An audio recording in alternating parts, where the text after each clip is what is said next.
Hola, buenas tardes. Bueno, estamos por dar inicio a la mesa.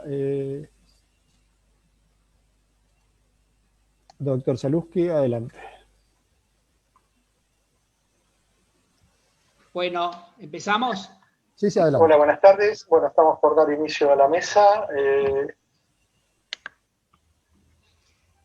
Buenas Doctor Saluski, tardes, adelante. mi nombre es Marcelo Saluski. Yo voy a coordinar esta Bueno, mesa empezamos. junto con Liliana Solari para presentar tres trabajos que son todos muy interesantes y que vamos a hacer con la siguiente metodología. Se van a presentar y leer primero los tres trabajos. Luego vamos a intentar dialogar con los autores y van a participar el público a posteriori de la lectura de los tres.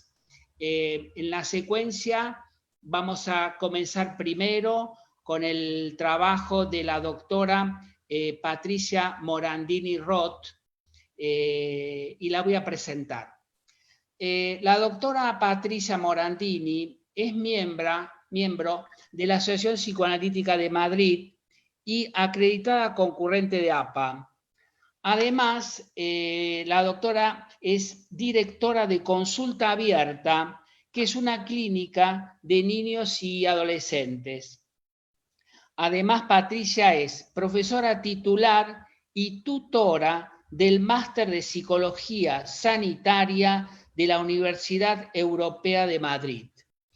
Presentaba a Patricia el trabajo que ella escribió, se titula La interconsulta psicoanalítica infanto-juvenil, los adolescentes en contexto de riesgo vital.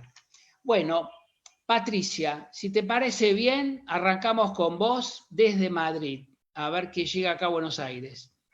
Muchísimas gracias, Marcelo. Te agradezco la introducción. Muchísimas gracias, Liliana. Agradezco a todos, en especial a esta querida institución, por plantear un simposium para todos y entre todos los que quieran pensar estas incertidumbres del momento actual en la comunidad psicoanalítica. Voy a comenzar con mi trabajo, pensando hoy espacios y funciones nuevas del psicoanalista infanto-juvenil. Deviene en profundizar lo manifiesto, las carencias y dificultades de los adolescentes a la intemperie, en tiempos tumultuosos. El pequeño recorrido que voy a tratar de transmitir de forma parcializada en este trabajo nos convoca a pensar. ¿Cómo es el compromiso del psicoanálisis y del psicoanalista con la clínica infanto-juvenil? ¿Cuál es el compromiso social de las instituciones? ¿Ocupa un lugar similar como la clínica de adultos? ¿Cuáles son sus componentes? ¿Qué estatus tiene? ¿Se trabaja sobre las interdependencias recíprocas entre las instituciones y las familias, entre las familias y los adolescentes? ¿O todavía hay cierta resistencia teórica y técnica excluyentes desde una lectura lineal binaria? ¿Cuál es el nuevo lugar del psicoanalista con niños y adolescentes en riesgo vital? En definitiva, ¿cuáles son las necesidades de la clínica infanto-juvenil y sus familias en tiempos tumultuosos? ¿Y cuáles son las respuestas sensibles institucionales? A preguntas como estas y muchas otras, explorar las redes que desde el comienzo de los tiempos han ido tejiendo los seres humanos para la interacción y el intercambio, podemos responder desde la competición o la colaboración, solidaridad o la exclusión.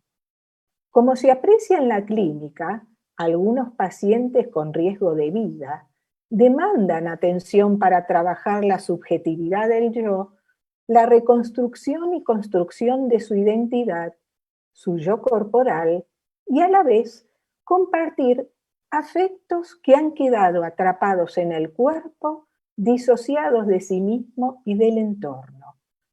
Pensamos en ellos y en sus familias que consultan con cierta vulnerabilidad, sentimientos de desamparo e indefensión, con una cuota de invisibilidad. Esta invisibilidad pandémica de lo humano hace eclosión manifestándose con la falta de asistencia, la negación existencial del otro en repetición continua desde diferentes posicionamientos institucionales. Estos pacientes que sufren en silencio los podemos pensar como adolescentes en contexto de riesgo vital. Los pacientes adolescentes sufren esta situación de forma singular dentro de la pandemia, sobreadaptados. En la pandemia, el distanciamiento social activa el aislamiento defensivo.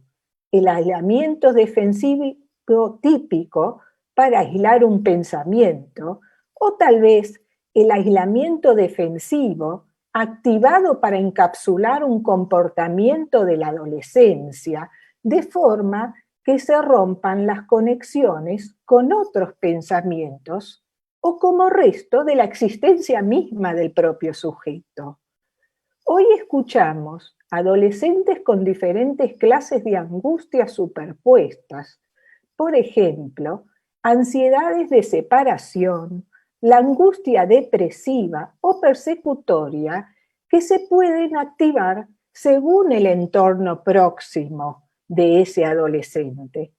Por otro lado, en esta pandemia, para garantizar el confinamiento y la distancia personal para un no contagio, que hay que diferenciarlo del distanciamiento social, se trasladó el quédate en casa como un mantra riguroso sin la lectura de las pequeñas diferencias individuales.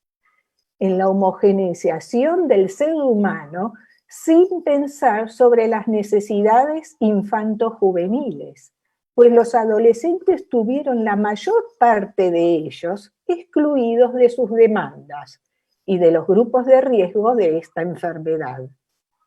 Los adolescentes sufrieron ocultando sus necesidades vitales, de sus singularidades en parte, en tierra de nadie.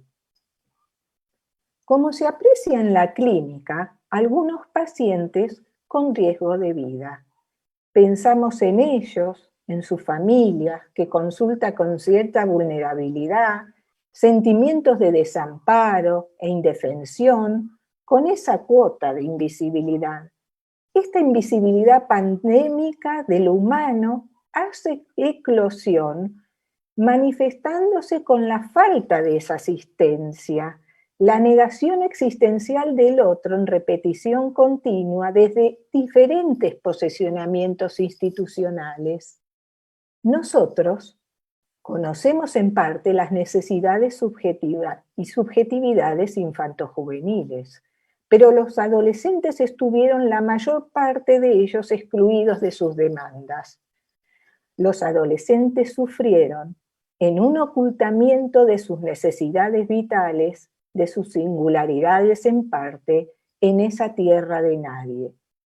Por lo tanto, nos preguntamos por esas manifestaciones clínicas impuestas por la complejidad de su objeto, por el propio paradigma del cual emerge, el adolescente y su familia, el cuerpo y el psiquismo en transformación, y la violencia silente enmarcados en lo transubjetivo desde lo político social educacional.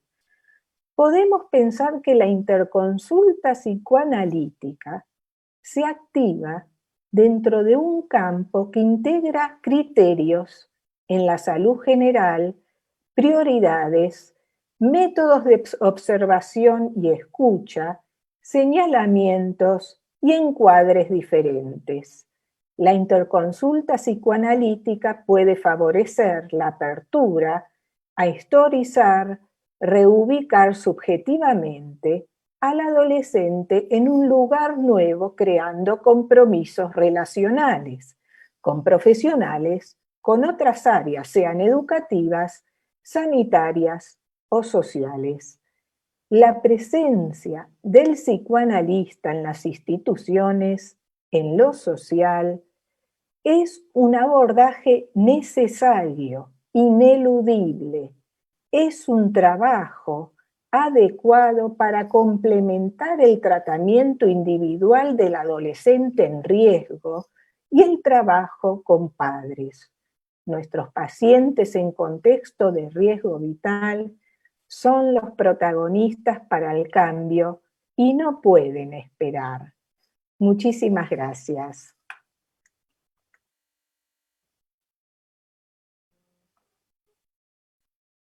Vamos a volver a tu trabajo. Ahora seguimos con el próximo. El próximo trabajo que vamos a leer pertenece a Carlos Tehuel.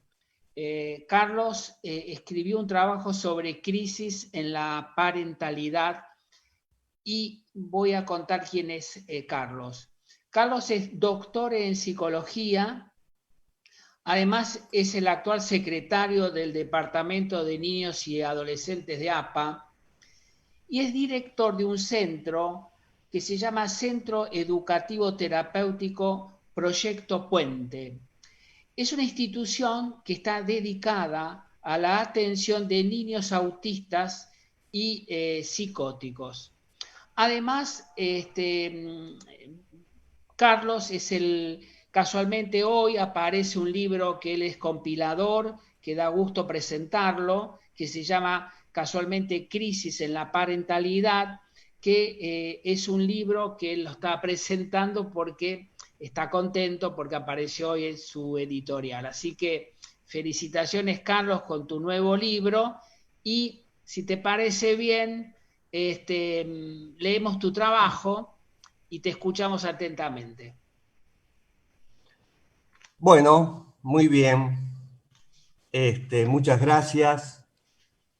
Sí, es una alegría que justo coincide esta salida, esta edición de este libro, con la mesa de hoy, que justamente voy a trabajar este tema de la crisis en las parentalidades.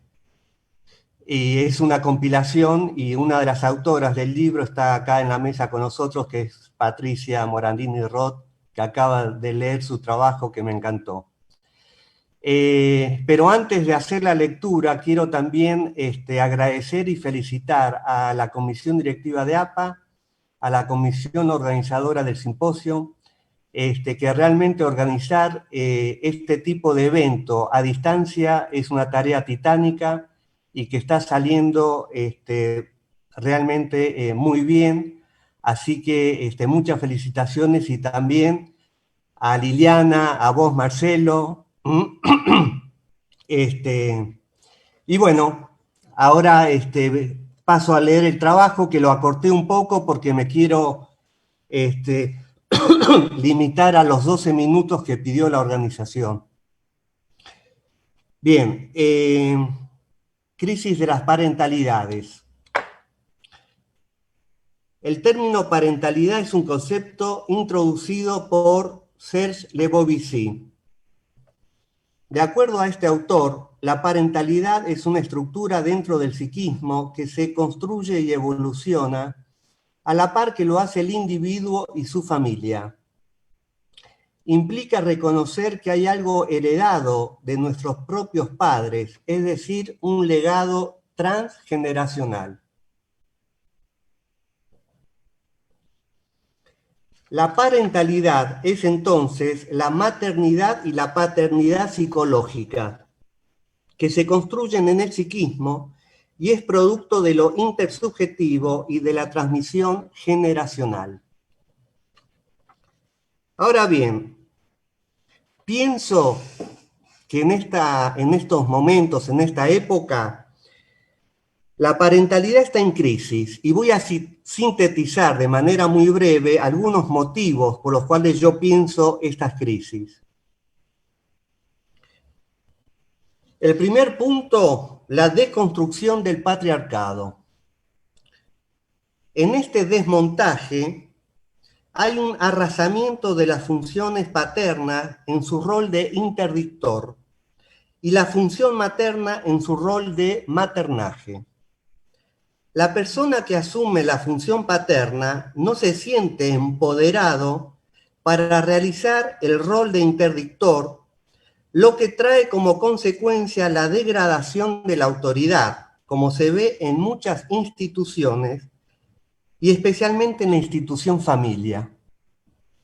Con esto no quiero decir que estoy a favor del patriarcado, es decir, esta deconstrucción hay que hacerla, pero trae consecuencias que no son gratuitas, que deberemos repensar cómo va quedando todo esto. El otro punto, el segundo, es el discurso y prácticas del feminismo. Acá nos encontramos con el nuevo lugar que ocupa la mujer en la organización social. La salida del hogar yendo al trabajo deja un lugar vacío en su rol de maternaje. En la complejidad de los vínculos actuales no se vislumbra aún, en muchos casos, quién reemplaza a la mujer en ese rol de maternaje. Y nuevamente, reitero, estoy a favor del feminismo, pero que también trae consecuencias que deberemos pensar.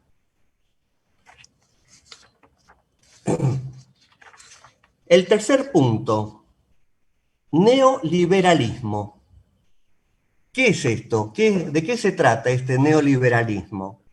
Es la fase del capitalismo que comienza en los años 80 del siglo pasado.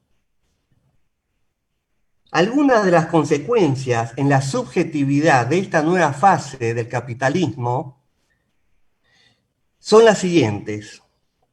Dejamos de ser sujetos, pasamos a ser consumidores del mercado. Se ataca la tradición. Somos desechables como cualquier objeto. Se resalta el individualismo. La felicidad como valor supremo. Y recuerden al historiador Fukuyama en el año 92, cuando él hablaba ya del fin de la historia. Estos paradigmas tienen efectos muy negativos en la subjetividad de nuestra época. Otro punto, el cuarto, la tecnología. El semiólogo italiano Franco Bifo Berardi dice que en la actualidad los individuos se mueven por los estímulos de todo tipo que reciben sin tiempo para reflexionar.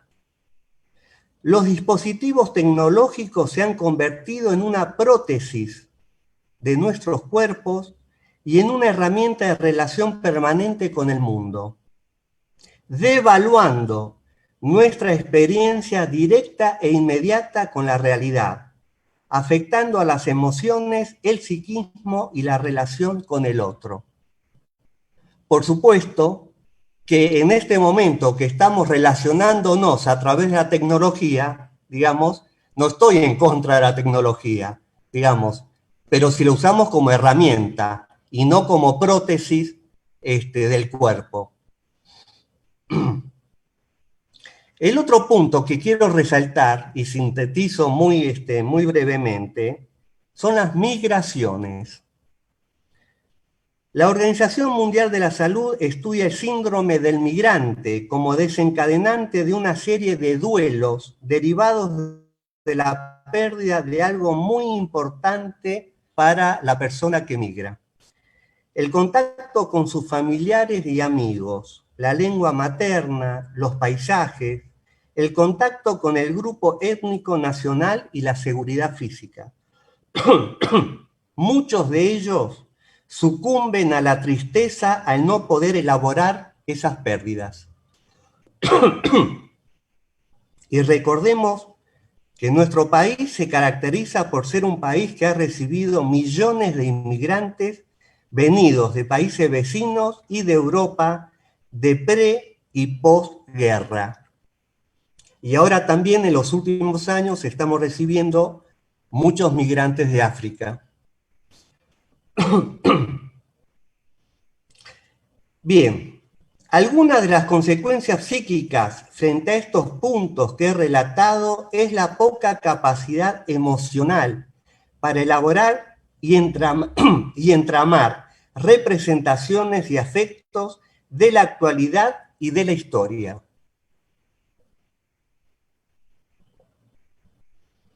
Vivimos en un tiempo inmediato con pocas posibilidades de apreciar las marcas edípicas y los lazos originarios. Por lo tanto, ya no se establecen los síntomas clásicos y en su lugar, ¿qué vemos? Angustias generalizadas, llamadas ataques de pánico, adicciones, afecciones psicosomáticas, autismo, incremento de suicidios en jóvenes, abuso y violencia familiar, incremento de la paidofilia. Entonces, ¿qué hacer como psicoanalistas frente a estas coordenadas, tal como lo plantea Patricia en su trabajo? Una pequeña viñeta clínica. Me consultan los padres de un niño de 2 años de edad, Lucas.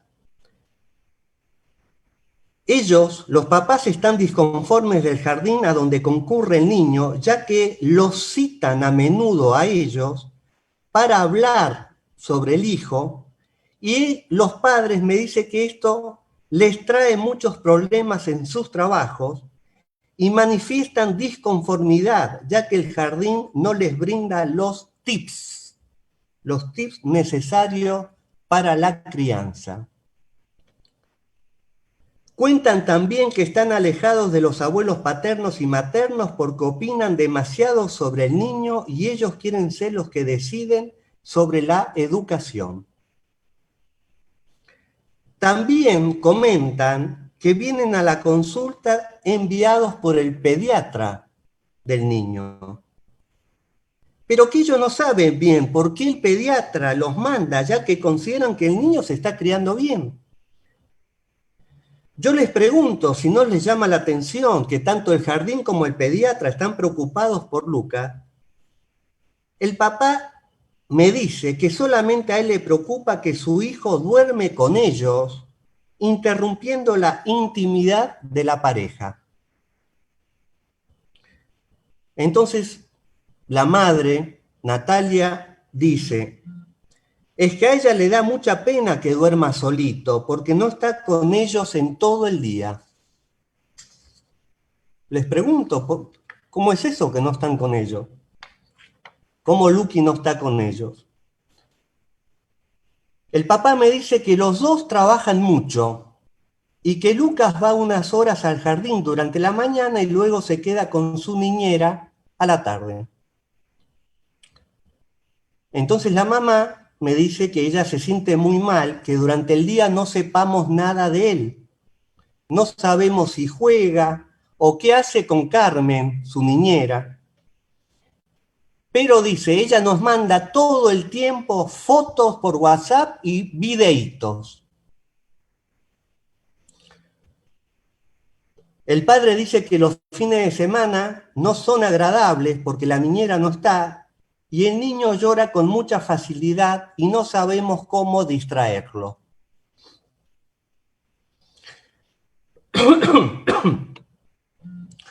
La edad de los padres ronda los 40 años y el niño es el único hijo que tiene.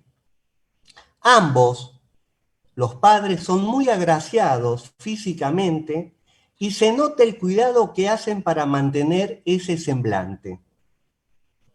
Les pregunto sobre este aspecto, porque me llama la atención, y comienzan a reír.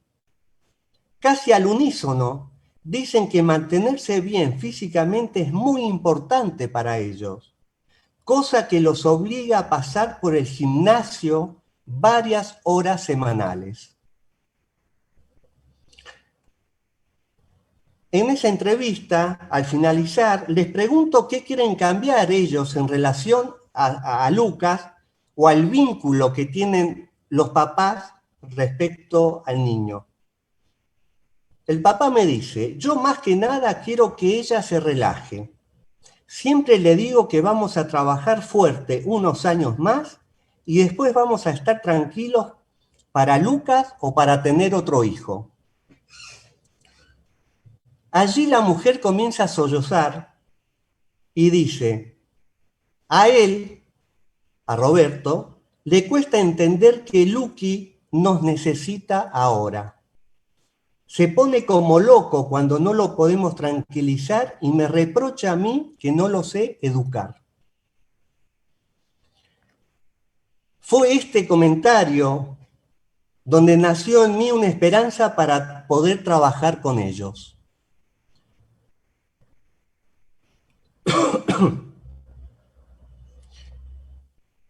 Y acá me vuelvo a preguntar, retomando la pregunta, ¿qué hacemos los psicoanalistas frente a estos discursos donde predomina el narcisismo, están alienados en el trabajo y que esto les está impidiendo el acercamiento afectivo hacia el hijo?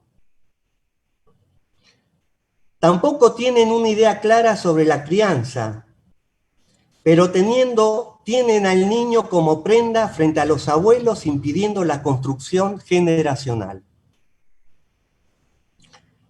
Fueron muchos meses de entrevistas para construir la historia de la pareja, conocer los orígenes de cada uno, cómo fue la decisión de tener un hijo, lograr que acepten a sus padres como abuelos. Natalia, los efectos de estas entrevistas fue que Natalia empezó a reducir su trabajo para estar más tiempo en casa. Roberto comenzó a entender que no podía competir por el amor de Natalia con su hijo. En este proceso, que actualmente sigue a distancia, todavía no lo vi al niño, para que queden claro para ellos que el tema es la dificultad de construir la parentalidad. Entonces, para finalizar, yo digo que nuestro trabajo es anacrónico para los tiempos que corren, pero también es imprescindible para lograr una humanización en los tiempos actuales. Gracias. Bueno, Carlos, muchas gracias por tu presentación y la viñeta. Después vamos a volver a tu trabajo. Ahora vamos a escuchar el trabajo de Elena Stein-Sparvieri. La presento. Elena es doctora en psicología, es miembro del Comité de Ética de ALPI, además es presidente del capítulo de acoso escolar y laboral en la Asociación Argentina de Salud Mental y es concurrente en APA. El trabajo que Elena va a leer, su trabajo, se titula Defensas manifestadas por un adolescente víctima del ciberbullying durante el tratamiento un tratamiento terapéutico que venía haciendo. Bueno, Elena, te escuchamos con mucho interés, que nos cuentes un poco esta experiencia que ya leí y que es también muy interesante. Bueno, muchas gracias Marcelo, a vos y a Liliana, y agradezco mucho a APA también, institución de la cual soy concurrente. Empecé este año, que fue el año de la pandemia, y realmente he recibido muchísimos beneficios y estoy encantada de ser concurrente de APA y de que me dio la posibilidad también de estar acá con ustedes hoy. Bueno, les comento el trabajo. Dale. Primero hablo en general de los adolescentes y las redes sociales, porque la tecnología digital permite a los adolescentes un semblante de normalidad en su rutina diaria cuando se encuentran imposibilitados de reunirse presencialmente, como en los momentos de pandemia. Pero también es cierto que en muchos casos los medios digitales constituyen una vía fácil de acoso a los adolescentes, porque el acosador no se presenta con su identidad en Internet, sino que lo hace asumiendo una identidad falsa. ¿Por qué presento esta viñeta? La presento porque el estudio de la subjetividad en torno al tema de ciberbullying es reciente y entonces nos interesa exponer las defensas que los adolescentes suelen manifestar cuando son víctimas de ciberbullying. Y como ejemplo voy a presentar una viñeta que puede ser de utilidad clínica para la planificación y la evaluación del tratamiento psicoterapéutico de adolescentes que se encuentran en estos casos. Primero voy a contextualizar la viñeta. Se trata de un adolescente de 14 años, Mario, digamos, que voluntariamente dañó a Carlos, adolescente de 13 años, acosándolo por Instagram en forma continua. Lo que hizo Mario fue generar una cuenta de Instagram asumiendo una falsa identidad, la de Carlos. Pero esto recién se supo mucho más adelante. Habiendo asumido la falsa identidad de Carlos, Mario comenzó a enviar al cuerpo docente del colegio al que asistían él y Carlos fotos desagradables e irónicas, a la vez que enviaba insultos y amenazas de muerte a las cuentas de Instagram de los compañeros de clase de Carlos. Los profesores del colegio, pensando que Carlos estaría sufriendo algún problema mental fruto de la cuarentena, inicialmente ignoraron las fotos que les mandaban y las ironías, pero luego, agraviados por el comportamiento, tendían a apuntarle baja calificación a Carlos, ni bien tenían un buen argumento para hacerlo. Carlos, entonces, se sentía cada vez más despreciado por sus profesores y aislado de sus compañeros, quienes le mostraban abiertamente que no deseaban su compañía o bien lo ignoraban, por miedo a involucrarse en una situación que los podría perjudicar. Adolescentes que habían compartido buenos momentos con él en el pasado no le respondían las llamadas, no participaban en sus juegos por internet o directamente lo bloqueaban de sus redes sociales. El problema que Carlos tenía con sus profesores y los alumnos se agudizó con el transcurrir del tiempo de aislamiento social debido a la pandemia. Y los padres de Carlos notaron su retraimiento, la falta de contacto con sus amigos y el bajo rendimiento de sus calificaciones. Entonces, hablaron con Carlos sobre estos problemas, pero Carlos no sabía qué responder, ya que no entendía qué es lo que estaba pasando. Solo sabía que se desestimaban sus competencias académicas y que sus amigos lo habían aislado.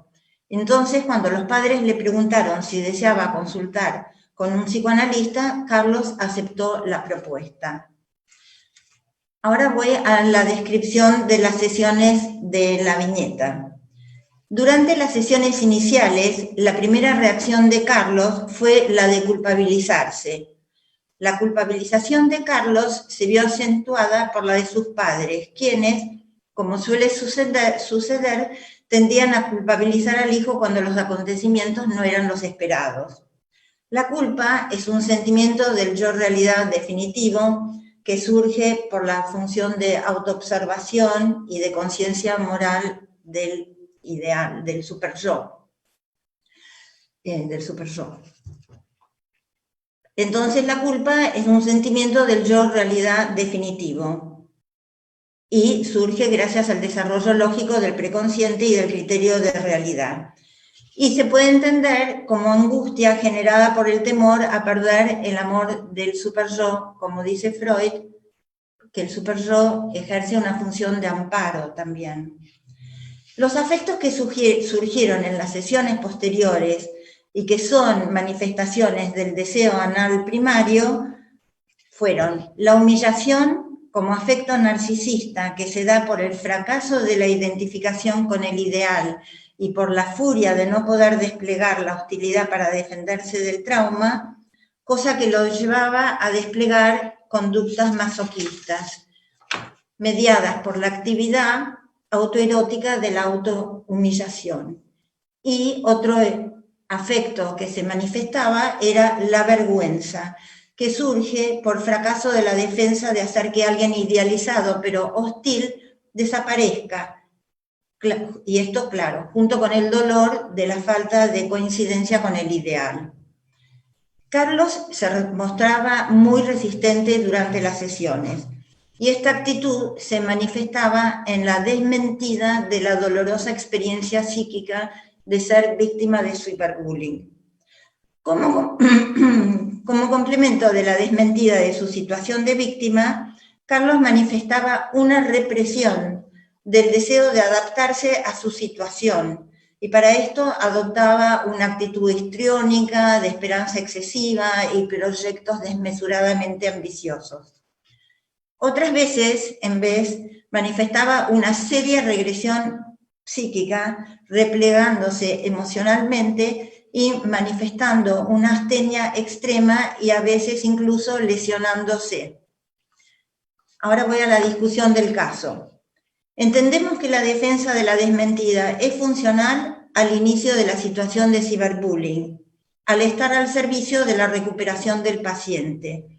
Pero el riesgo de mantener la desmentida por intolerancia a las descargas endógenas que acompañan a la humillación y la vergüenza, que son conversiones del deseo no satisfecho y que constituyen luego los afectos psíquicos dolorosos del masoquismo, puede dar lugar a las defensas más regresivas. En los casos de un bebé, por ejemplo, la descarga endógena está atenuada a partir de la motilidad auxiliada por un adulto que realiza la acción específica. Pero un adolescente puede tener dificultades para contener la hemorragia afectiva de la descarga endógena del afecto.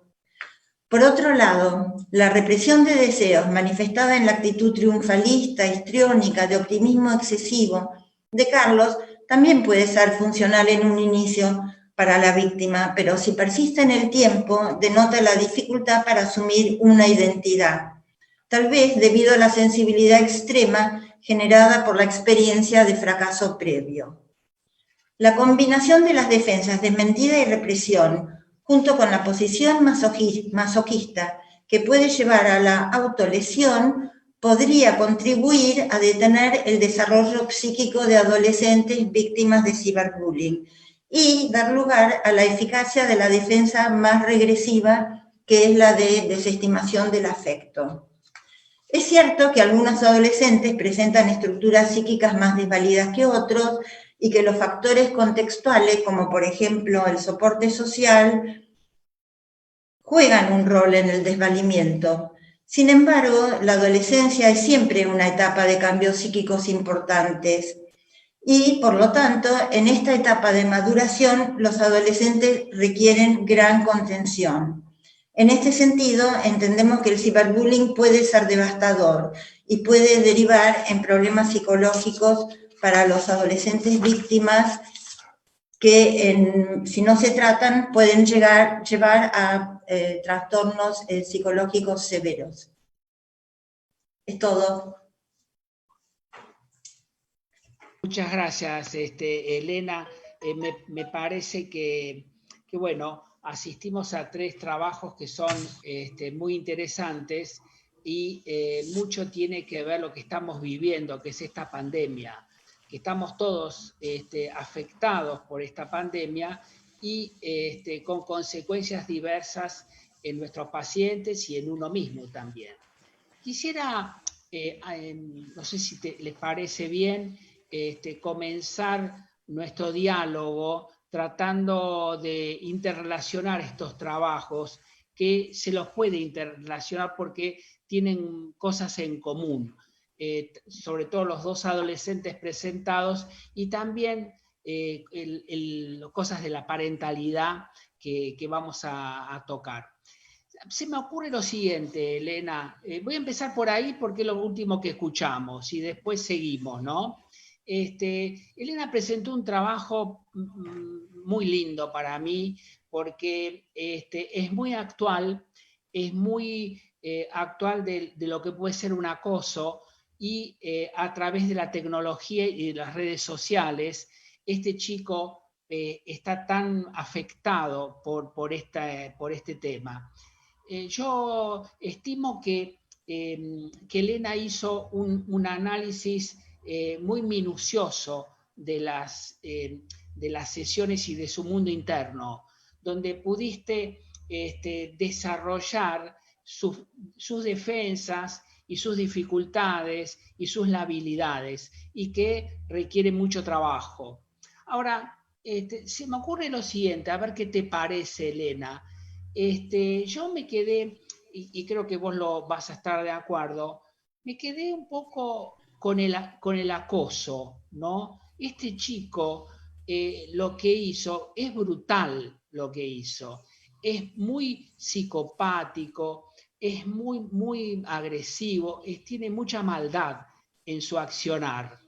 Y me parece que el colegio no lo pudo detectar y viene de afuera un acoso que en este chico hizo lo que pudo, se defendió como pudo con sus defensas y con sus precariedades. Pero a mí me parece, tomando un poco lo que viene de España y tomando un poco la postura de Patricia, que el buen trabajo que hace Elena no debería también articularse con una reparación del lugar. ¿Por qué lo digo? Porque es muy importante la reparación de Mario. Mario hizo algo que debe ser hablado en la institución, debe ser reparado en la institución. El colegio tiene que hacerse cargo de esta barbaridad, porque si no, vamos a caer exclusivamente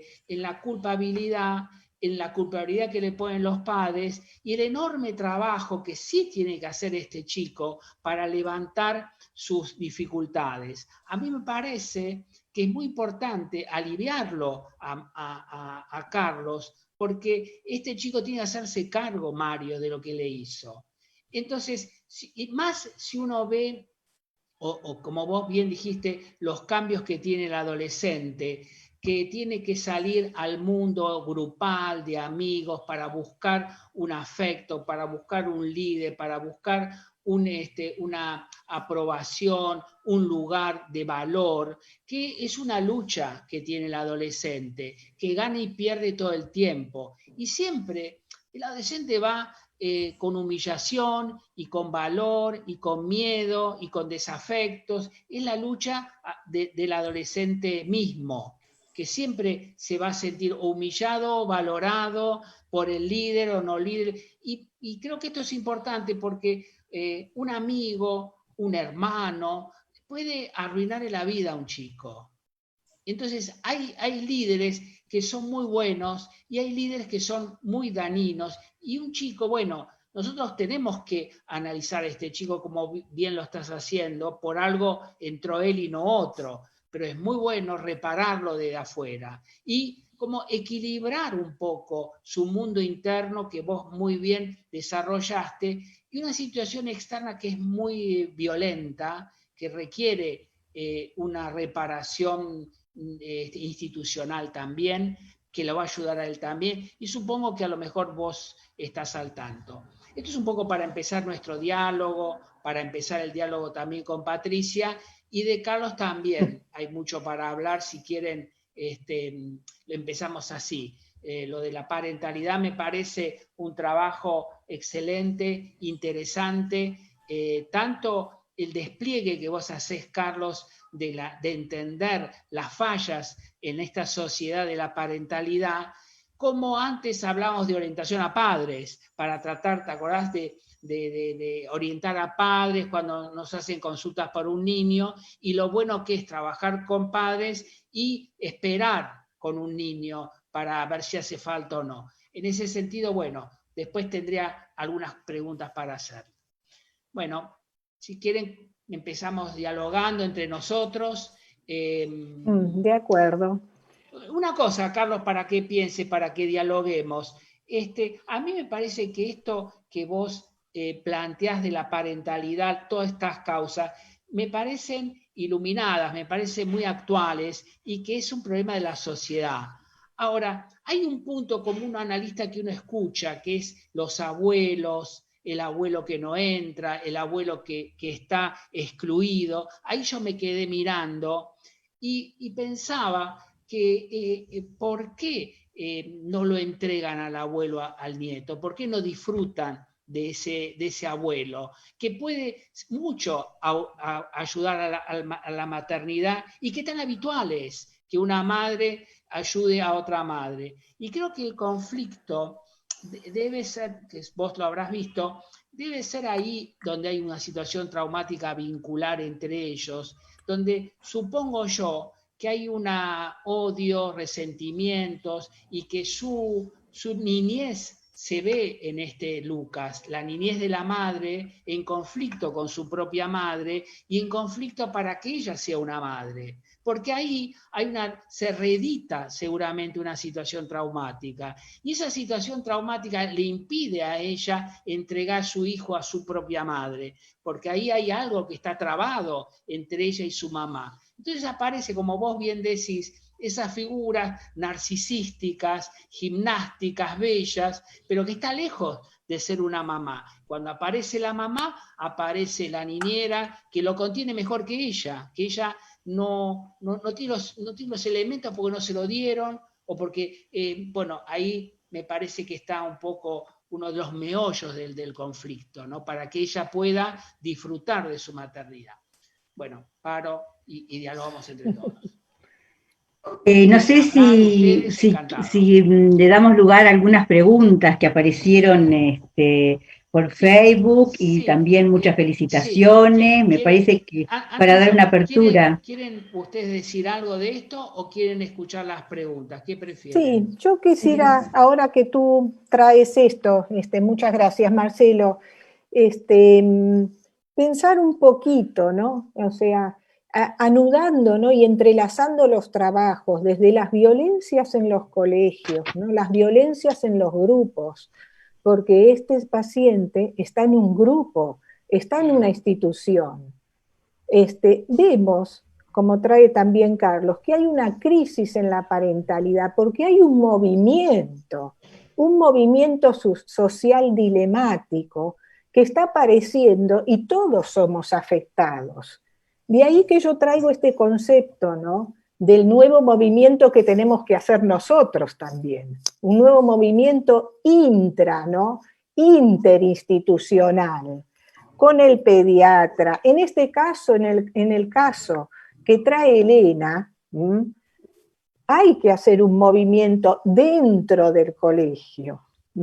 Hay que hacer un llamado y traer una alianza con el paciente, el grupo y la institución educativa que debe dar respuesta pensando todos en comunidad, porque la violencia no es una repetición en cadena, no es un individuo.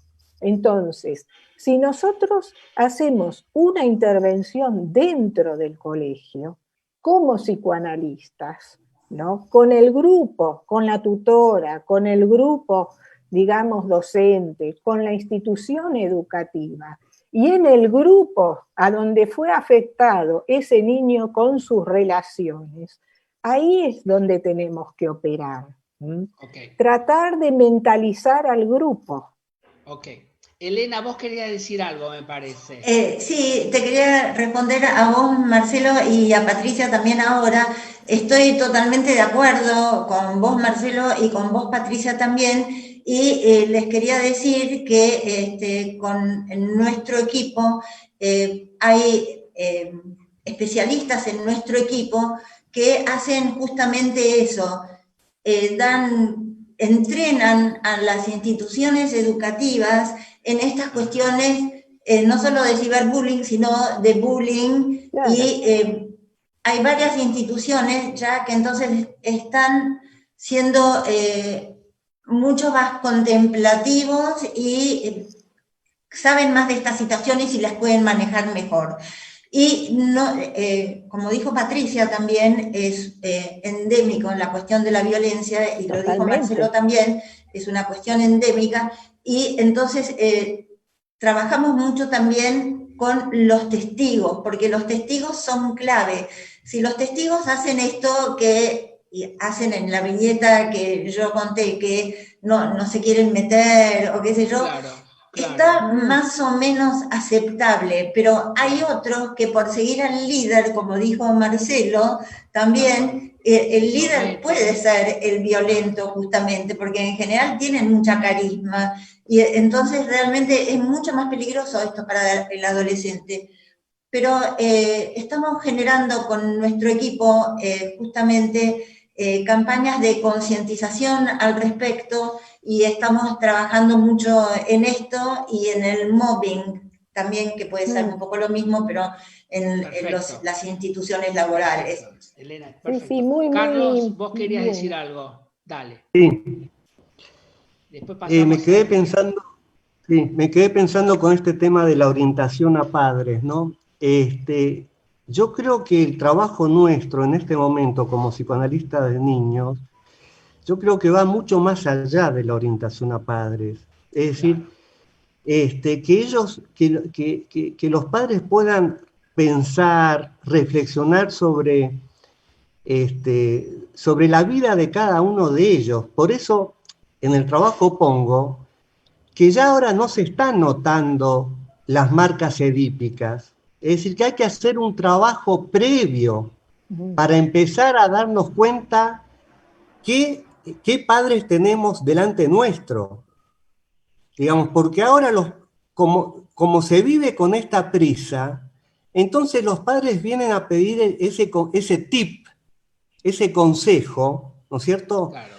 Entonces, para armar un campo posible, el campo, este campo que recién lo dijo Patricia, pero que a mí me evoca el campo de los Baranger, digamos, armar un campo analítico donde se pueda pensar junto con los padres los lazos con la historia de cada uno de ellos y cómo se proyectan esos lazos vinculares y afectivos con el hijo.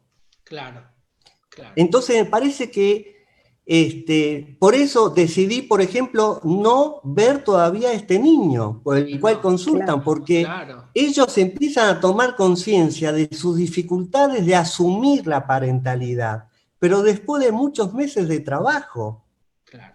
Es decir, construir este campo lo tenemos que hacer los analistas, porque muchas veces pensamos que como no interpretamos, no hacemos un trabajo analítico, pero en realidad tenemos que construir el campo para poder, digamos, para que estos padres puedan, como se dice en fútbol, parar la pelota y empezar a pensar quiénes son ellos para sus propios padres y así pensar el vínculo que tienen con este hijo. Perfecto. Digamos, así es como pienso la clínica de hoy. Perfecto.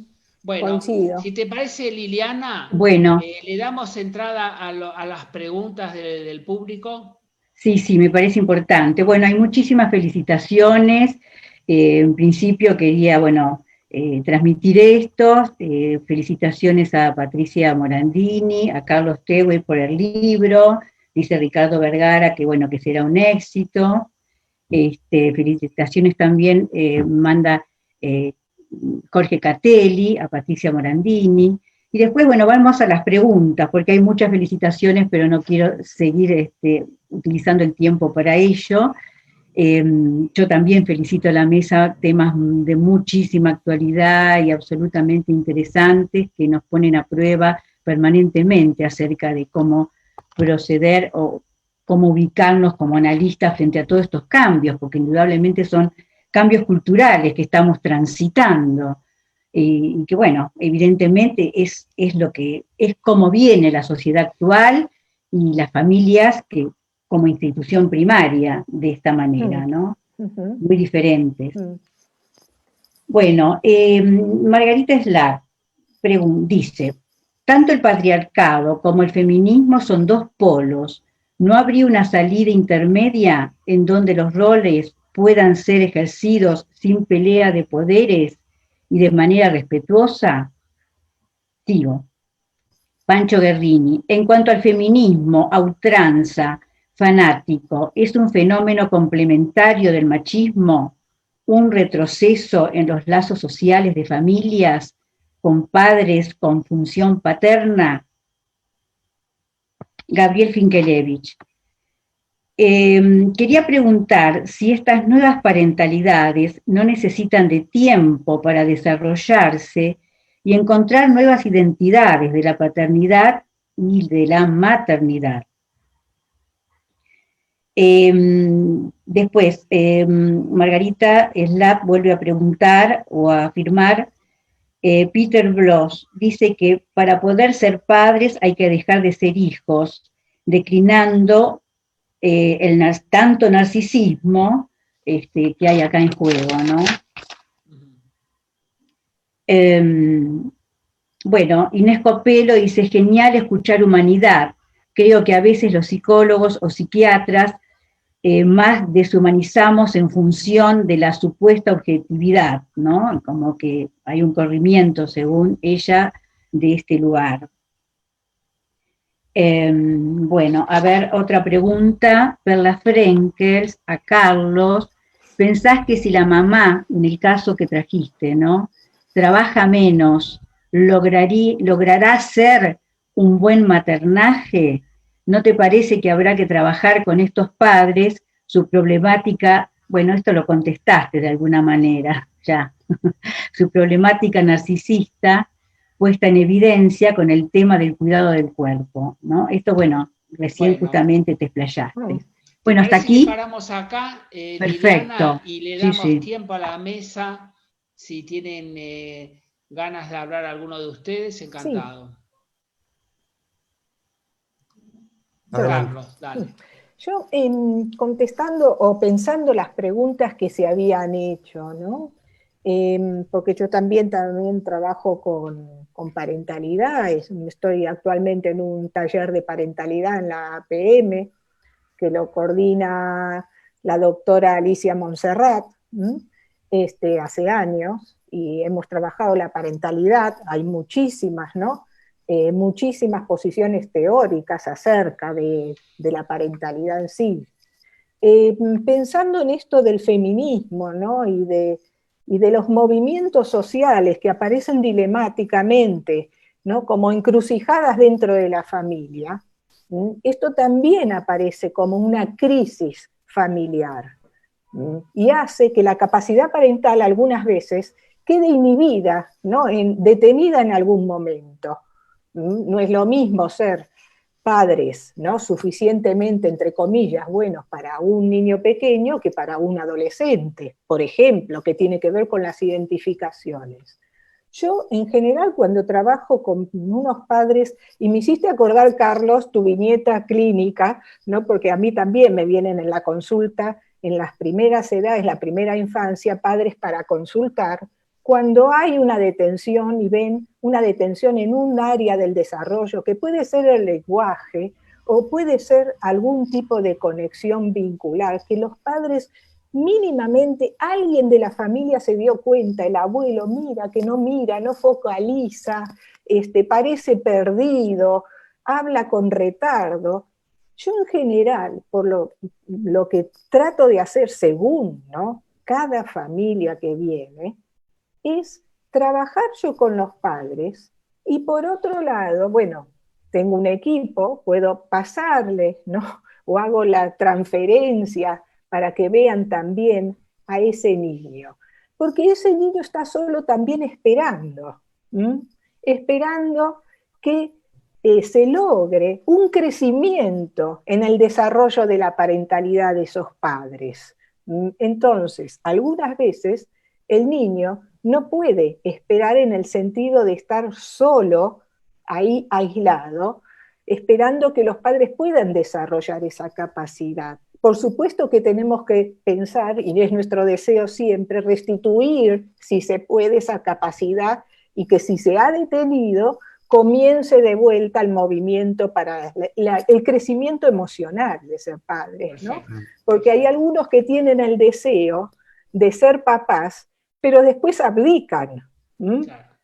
Y tener hijos y sostenerlos cuesta, es un esfuerzo, ¿no? Es un esfuerzo diario. Esto solo quería agregar. Perfecto, ¿no? Carlos, vos querías decir algo. Sí. No, respecto a lo que el comentario de Perla, justamente que la mamá en esta viñeta vuelva o esté más tiempo en la casa, eso sería orientación a padres, que yo le diga, no, vos tenés que estar más tiempo con tu hijo. Y justamente eso no es, sino que ella tenga la posibilidad de pensar ¿por qué no puede estar con su hijo? Que me parece que es distinto, ¿no? Es decir, que ella, digamos, toma esa decisión una vez que se dio cuenta que quiere disfrutar del maternaje, pero que no lo podía hacer. Creo que esta es yo lo pienso así, digamos, porque la orientación a padres sería, no, mirá, vos tenés que estar más tiempo con tu hijo, con Lucky, claro, como le dice ella. Ahora, me parece que la diferencia está en esto, en que ella tome una decisión, una vez que ella se dio cuenta de la imposibilidad que tenía de poder ejercer su rol de maternaje. Y me parece que también tiene que ver con lo que dijo Marcelo antes, es decir, esta rivalidad con su propia madre seguramente le estaba impidiendo, ¿no es cierto?, ejercer ese maternaje. Bueno, eso por el lado de Perla. Liliana, te pido por favor las preguntas de Gabriel Finkelievich y de Pancho Guerrini, que no las pude anotar bien.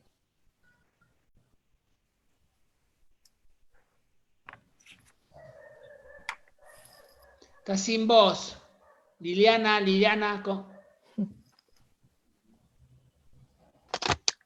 Ahí está. Sí, la de Pancho Guerrini. En cuanto al feminismo a ultranza, fanático, ¿es un fenómeno complementario del machismo? ¿Un retroceso en los lazos sociales, de familia, seguro, con padres, con función paterna? Y la de Gabriel Finkelievich, quería preguntar si estas nuevas parentalidades no necesitan de tiempo para desarrollarse y encontrar nuevas identidades de la parentalidad y de la maternidad.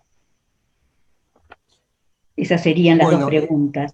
Bueno, respecto a Pancho coincido totalmente. Son dos opuestos, dos extremos, ¿no es cierto? Este feminismo a ultranza y el machismo. Creo, lo comparto totalmente. Respecto a lo de Gabriel,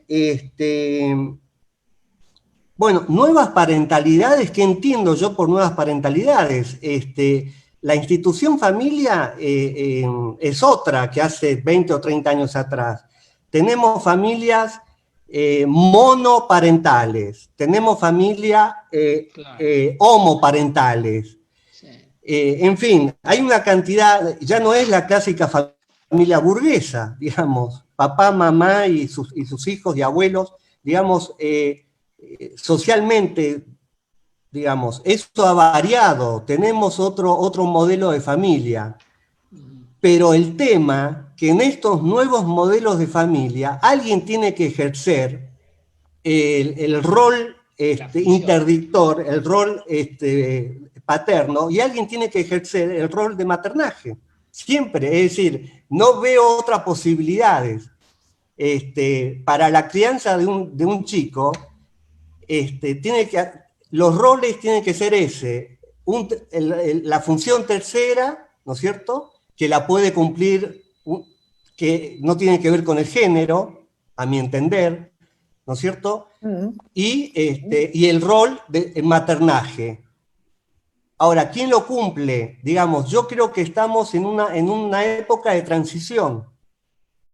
Alguien lo tiene que cumplir, digamos, no sé si el Estado o un jardín maternal, pero esos dos roles para la crianza, creo, esas dos coordenadas tienen que existir para criar a un bebé.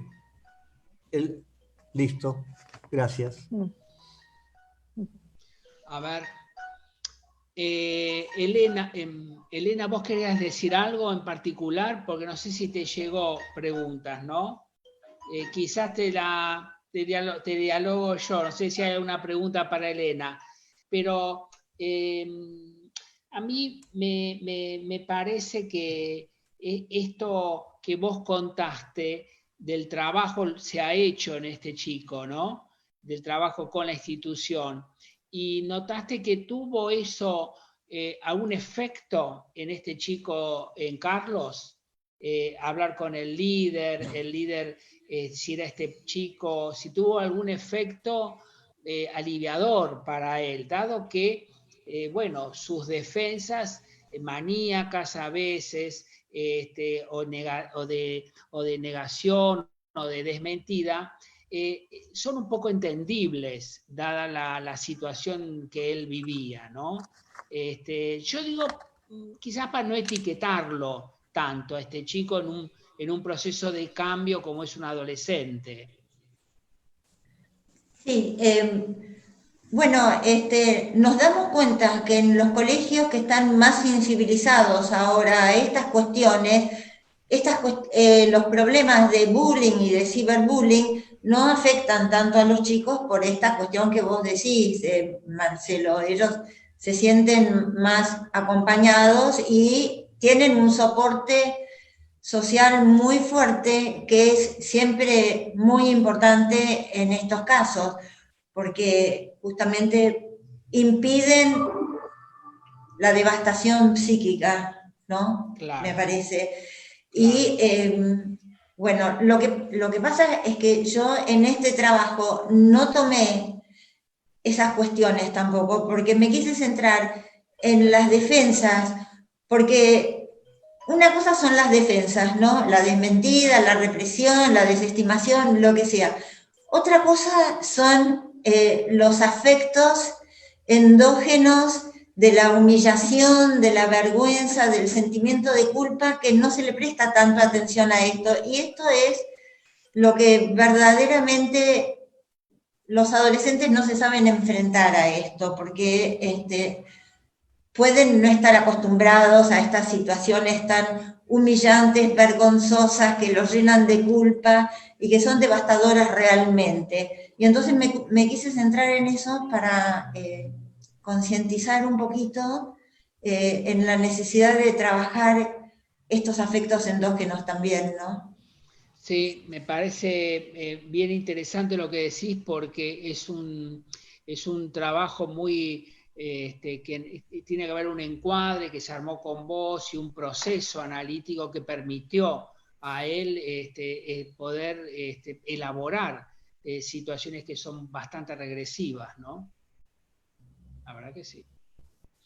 Bueno, Liliana, no sé si está por ahí, que no está. ¿Liliana? Se nos perdió Liliana en el camino. camino. Que es la que tiene las preguntas. Sí, no sé qué pasó, pero bueno. A ver. Se nos perdió en el éter. No, a ver, la buscamos.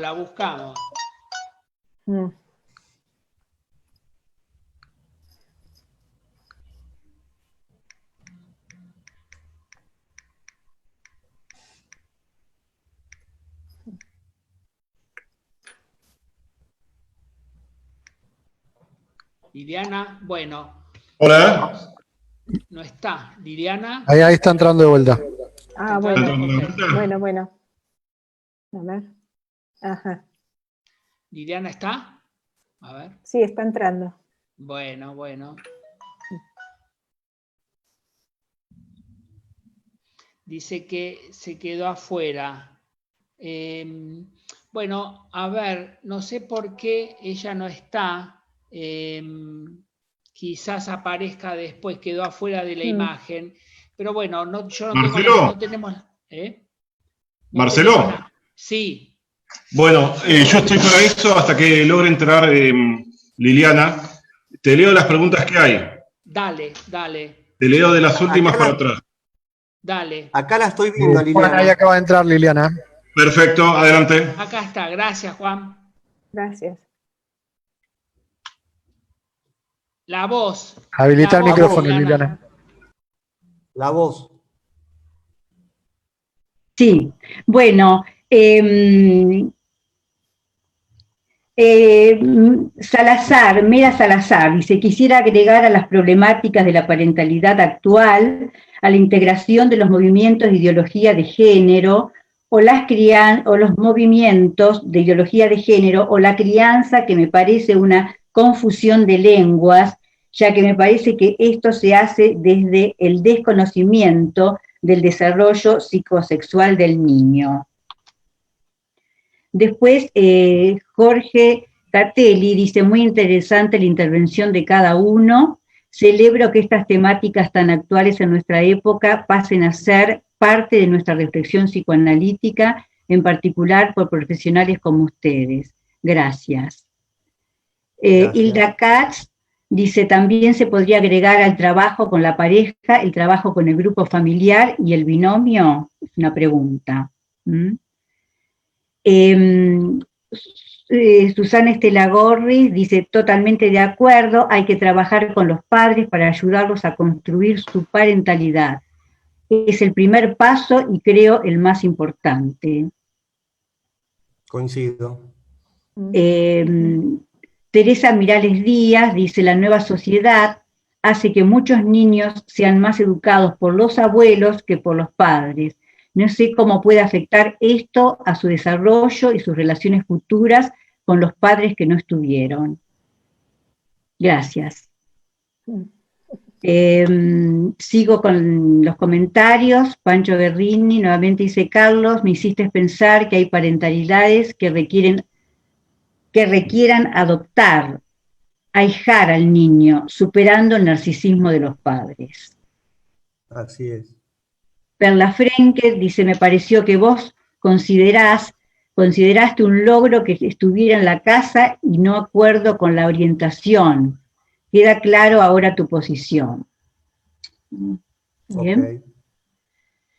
Okay. Ángeles Aparaín dice, excelente Carlos, quienes nos dedicamos a psiquismo temprano, frecuentemente hemos tenido que trabajar mucho ese aspecto de las dificultades de las madres para ejercer ese maternaje. Gracias. Así es. De acuerdo. Bueno. Coincido. ¿Quieren parar un poquito? Sí. ¿Quieren parar? Liliana, y bueno, le damos una vuelta a los perfecto. participantes. Coincido en esto que me quedé pensando, ¿no? Sobre el maternaje. Un maternaje solo no se puede hacer y un paternaje tampoco. Yo creo que esto, ¿no? Del sostén, ¿no? Es fundamental, porque para dar vida hay que sostenerla atrás y uno solo no puede. Entonces estas omnipotencias, ¿no? Que ahí salieron diferentes configuraciones, algunas veces, ¿no? Diferentes configuraciones familiares, que pueden tener un sesgo, no en todas, por supuesto hay que ver caso por caso, pero algunas veces aparece ese sesgo narcisista, omnipotente, yo lo puedo todo con mi hijo, ¿no? Y después vemos que hay una madre totalmente desbordada o un padre totalmente desbordado. Y hoy en día, con la actualidad de la pandemia, yo creo que hay menos abuelos que antes. Entonces hay niños que están más solos y se produce esto más violento, en el sentido de que la respuesta de los adolescentes o la respuesta de los niños al estar en soledad, aparece justamente este clivaje de cualquier respuesta o de cualquier solución, poderla hacer a través de la violencia, a través de la tecnología. Entonces, claro, hoy los abuelos ya no están en casa. Antes, por ejemplo, aquí hay una tradición en España de que los abuelos se encargaban de ir a buscar a los niños al colegio, algunas veces de llevarlos, de pasar un fin de semana. Hoy se terminó esto. y se terminó ya hace 6, 7 meses, desde marzo, en muchos países. Y esto también va a llevar un movimiento de niños más solos. Entonces, esto es lo que tenemos que pensar, que hay un movimiento de este dilema social que aparece en las familias y en la parentalidad. Es complejísimo el tema. Por eso nosotros los psicoanalistas tenemos que estar ahí entre las instituciones, tratando de poder un poco tramitar esos mensajes que algunas veces pueden ir proyectados de uno para otros, proyectados de culpas, de violencias, de exclusiones, y ahí es donde nos podemos llegar a colocar, en un lugar nuevo. Por eso yo digo que hoy es más complejo que ayer, lamentablemente, ¿no? Hay una cuestión social que se impone dentro de nuestras familias y, por supuesto, tiene una consecuencia esto en el desarrollo psicosexual del niño y del adolescente. Hoy podemos ver que hay procesos más desintegradores en la pubertad y en la adolescencia. Por supuesto que esto es complejísimo, pero hay que saber escucharlo, hay que abrir un poco, ¿no?, la escucha a otro sitio, fuera. Perfecto, Patricia. Bueno, sí, vos, Carlos, querías decir algo. Sí, quiero agregar algo respecto a lo que está diciendo Patricia, si me permitís, Patricia, agregar otro matiz, porque yo creo que esta generalización de decir que esto es, que trae dificultades a los niños, ¿sabés qué? Pienso también lo opuesto, es decir, que en muchas familias se encontraron con sus hijos, y empezaron a tener otro vínculo, digamos. Sí. Es decir, que no siempre me parece que podemos cargar las tintas en que esto fue un desastre, esta pandemia y esta cuarentena. Hay muchas madres y muchos padres que pudieron vincularse, que pudieron estar con los chicos haciendo las tareas de la escuela, jugando, es decir, empezaron a conocer que tenían hijos, a darse cuenta. Entonces me parece que también creo que tenemos que tener esta otra mirada, es decir, porque antes los padres no sabían nada de los hijos, y hoy muchos dicen, pero al final la paso bien, jugando o haciendo la tarea con ellos.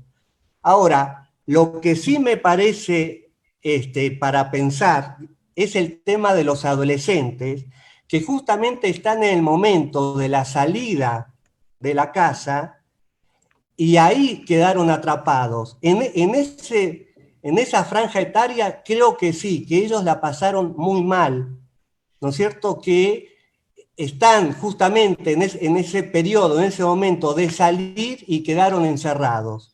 Me parece que ahí sí podemos pensar que esta cuarentena fue muy negativo para ellos. En ese sentido sí. Pero para chicos, para la edad escolar, creo que se reencontraron padres e hijos.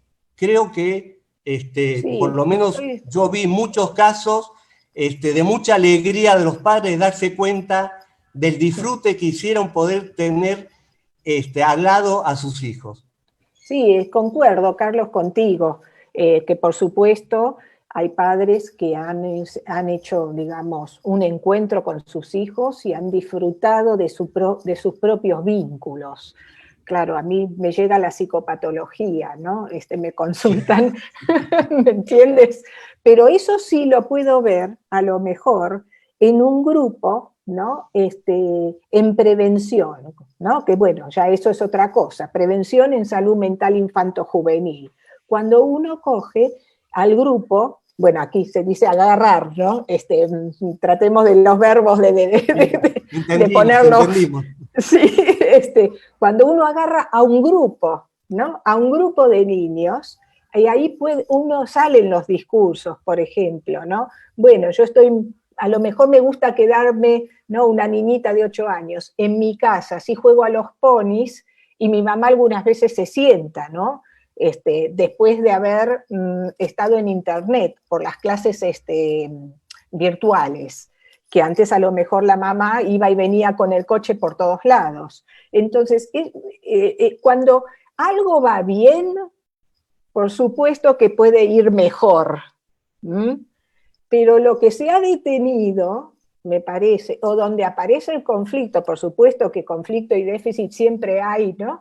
La condición humana, pero cuando ya el conflicto se ha exteriorizado, es un problema, es un agregado, ¿no? Y a nosotros nos viene, por supuesto, la psicopatología, ¿no? El motivo de consulta.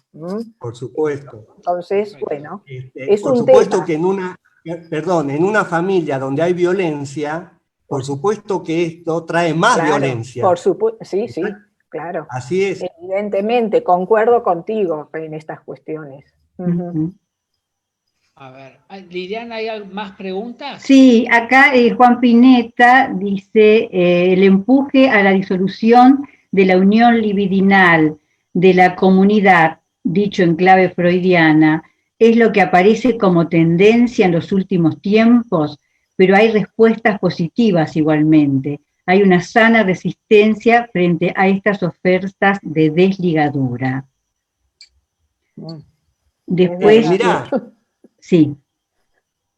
No, estoy de acuerdo, pero ahora veremos, cuando salgamos, veremos qué heredamos de todo esto. Si vamos a heredar lo peor o lo mejor. Ya, exactamente. A ver, Liliana, ¿hay más? A ver, Juan, ¿vos estás ahí? Había una pregunta que había hecho al comienzo. ¿Estás? Estoy. Bueno, fíjate si hay algunas otras preguntas ahí. Voy de las últimas para atrás. De las últimas. Mirta Liliana Fattori. Coincido sobre la reflexión de Carlos sobre la posibilidad de empezar a vincularse con sus hijos.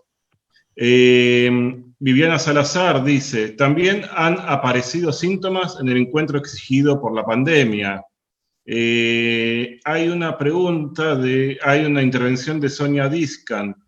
Antes de la pandemia, ya el chupete tecnológico, por ejemplo el celular, que algunos padres daban a los hijos, facilitaba el acto de responsabilizarse de criarlo y vincularse con ellos. Creo que... ¿Eso quién lo dijo, Juan? Sonia Discant. Gracias. En el sentido de desresponsabilización, me parece. Marta Iwan, comparto con Patricia, una madre exigida, no puede maternar como quisiera. Hoy, en esta crisis, hay una pandemia que viene de antes con muchos niños patologizados. Y había alguien que hacía una pregunta casi psicoterapéutica en relación a algo que está pasando en una familia. Hay una más de Eva Slim. ¿La leo? A ver. Sí. Última. ¿Será que el pensamiento parental, la dualidad pensamiento-deseo, entre paréntesis, la autorrealización, la presencia de la adolescencia tardía que se resisten a soltar y a la vez el anhelo a llevar una paternidad con herramientas psíquicas adecuadas, ¿será que ante la contradicción entre ellas convierte en problema a la vez la realización de ser padres? Bueno. Listo. Gracias, listo. Juan. Bueno, sí, a ver si alguien quiere responder alguna pregunta de estas. Qué complejo. A ver, yo pienso también, o sea, si uno toma Juan había traído la primera pregunta, ¿no?, sobre la sustracción libidinal, ¿no?, en la sustracción de la capacidad de la parentalidad. Por supuesto que lo social, lo económico, lo político, ¿no?, genera un dilema social importante, y cada uno es afectado desde sus series complementarias, yo diría, ¿no? Que habría que ver caso por caso. Bueno, vamos a hacer un ejemplo burdo, ¿no? Si los padres prefieren llevar a sus chiquitines, ¿no?, a un shopping, ¿no? Y estar comprando, y así parece, ¿no?, que se está pasando el día y hacen eso los fines de semana, o hay otra parentalidad ahí más consciente, ¿no?, y pensada, porque hay que tener una capacidad de reflexión sobre la parentalidad. Es fundamental esto. Por eso trabajar con padres, como bien decía Carlos, y yo estoy plenamente de acuerdo con él, no es orientar, sino traer a la reflexión esa capacidad, incluso la capacidad que no es tan manifiesta, es ahí una capacidad latente que todavía no fue pensado. Entonces eso es lo que hay que traer. Y por supuesto que dentro de las series complementarias también está atravesada la capacidad esa. O sea que es complejísimo el tema. Sí, además, digamos, la parentalidad implica un duelo de la adolescencia. Y esta adolescencia en la actualidad muchas veces es muy prolongada. Claro. Entonces, dejar elaborar ese duelo muchas veces es muy resistido. Entonces, más en la sociedad actual que tiene tantos beneficios de satisfacción inmediata, y la parentalidad o las funciones maternas y paternas son funciones con mucho sacrificio y con mucha renuncia a lo narcisístico y al placer que tiene la vida sin hijos. Entonces, ese proceso muchas veces es resistido o, como llegan al consultorio, se hace con mucha dificultad, con mucha falla y con muchos síntomas. Por eso que, tiene distintas vertientes el trabajo de la dificultad en la maternidad y en la paternidad, ¿no? Totalmente de acuerdo. Sí, porque también se cruza ese ideal social con las series complementarias de uno. Entonces ahí vaya complejidad que tiene el tema, ¿no? Porque los ideales sociales van cambiando también. Sin duda. Entonces, eso también es afectado en esa capacidad. Perdón. Sí. Yo me quiero referir a esta pregunta, este comentario del chupete electrónico que hizo, creo, Sonia. Yo creo que es más que un chupete electrónico lo que estamos viviendo, por ejemplo, con el teléfono celular.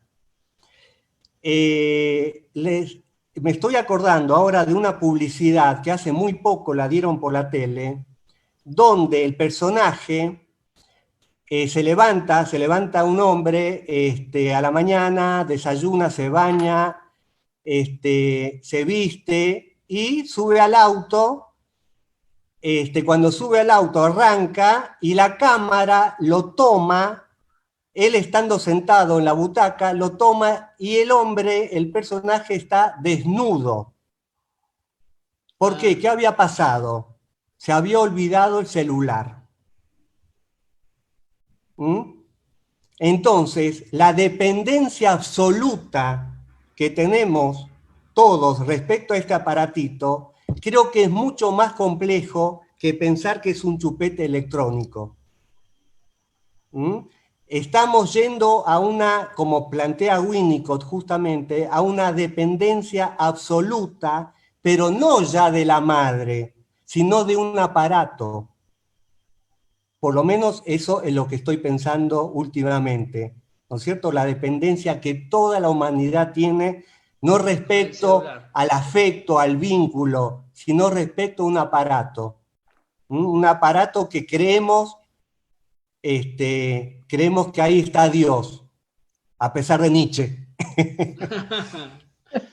Bueno, estamos llegando al final. Me parece que podemos cerrar la reunión acá. Para mí creo que ha sido una muy fructífera encuentro, los trabajos son muy ricos y también la charla con ustedes y el público, así que les agradecemos mucho lo que han trabajado, lo que han escrito, lo que han pensado y lo que han podido explicar de sus conocimientos y experiencia. Así que muchísimas gracias. Muchas gracias a ustedes. Muchísimas gracias, Marcelo. A la gente que estuvo, que participó y que pensamos entre todos. Bueno, sí, muchísimas gracias a todos los de la mesa, Carlos. Bueno, gracias a ustedes. Chao. Liliana, te agradezco un montón. Patricia. Chao, Marcelo. Marcelo y Liliana, muchas gracias. Chao, Liliana. Gracias a ustedes, los felicito. Ustedes. Juan también, que ayudó Juan mucho. también, estás ahí porque siempre está presente. Entre bamblinas está atrás. No se lo ve, Gracias, pero Juan. está. Sí,